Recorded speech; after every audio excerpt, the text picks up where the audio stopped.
Hi everyone, in front of me I've got OnePlus 12R and let me share with you how to allow unknown sources on this device.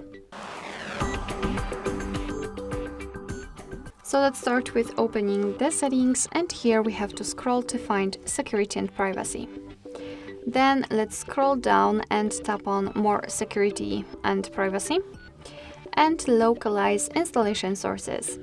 And as you can see, this is the list of apps which are allowed or not allowed, just like in my case, to install some content. And of course we can change it, simply tap on the switcher on the app. Your device will ask you if you really want to do it, because basically you're doing it on your own responsibility.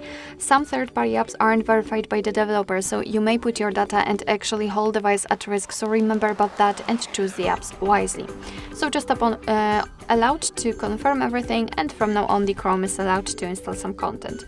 It will work, of course, the same with all other apps, and you can always remove previously granted permissions just by tapping on the switcher. Alright, so that'll be all. Thank you so much for watching. I hope that this video was helpful, and if it was, please hit the subscribe button and leave the thumbs up.